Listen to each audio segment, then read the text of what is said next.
What's up guys? Welcome to IETB, iOS News and Updates. So noong Thursday guys ng madaling araw ay inilabas ni Apple itong iOS 17.4 Beta 4. So meron tayong 520 MB dito sa Beta 4. So nanggaling ako ng Beta 3. So ayan yung file size kapag galing kayo ng Beta 3 sa iOS 17.4. So ano ba yung build number ng iOS 17.4. So, ang build number is 21E5209B.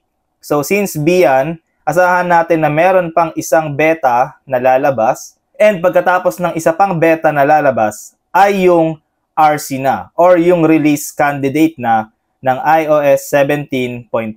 So, para sa mga hindi nakakaalam at hindi nakapanood ng mga previous video ko, na yung ibig sabihin po ng release candidate or ng RC, so bali ayun na rin po yung i-release na official version ng mga iOS. So kaya lang po nagkakaroon ng release candidate para lang po yan sa mga beta tester na katulad ko.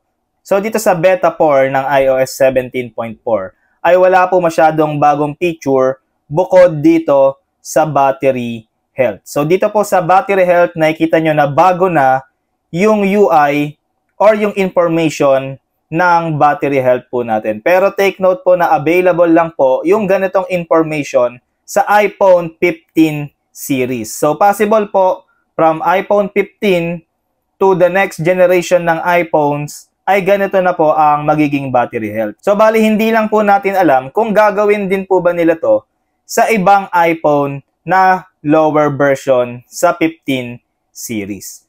So pag-usapan natin kung ano ba yung mga bago dito. So nakitang-kita naman na ang bago dito ay itong battery health. So meron na siyang normal na nakalagay bukod sa maximum capacity. And itong cycle count na to, hindi naman yan bago ngayon sa iOS 17.4 kasi built-in to sa 15 series, yung cycle count na yan. So ito pa yung ibang bago, yung manufacture date and yung first use. So papaliwanag ko lang itong dalawang to, baka kasi malito pa rin kayo. So yung manufacture date, ayan po yung time or yung month and year na ginawa yung battery. And yung first use, ito po yung unang araw na inactivate nyo yung device nyo. Kaya po magkaiba ng date yan. So dito po natatrack na natin yung battery natin. Bukod sa battery health, bukod sa peak performance niya and cycle count, makikita na rin natin kung kailan siya unang ginamit. Kasi po, di ba, recommended din ni Apple na every 2 years ay palitan na yung battery natin. Or kapag ka nag-below 80% na siya. So since wala po masyadong bago dito, wala na tayong masyadong maipapakita na feature. So pag-usapan natin yung performance neto. Yung performance neto guys ay napaka-responsive niya. Wala akong nakitang delay or lag. Hindi rin ako naka-experience ng any bugs ngayon dito sa beta 4. Yun nga lang guys, may time na mainit yung device ko. Meron time na mainit siya. Hindi ko alam kung para saan or saan nanggagaling yung init na yon. Kasi minsan nagbabrowse lang ako pero meron siyang init na nararamdaman ako. So usapang battery life naman guys, matagal malobat itong beta 4. Sa katunayan, 2 days ko na siyang gamit.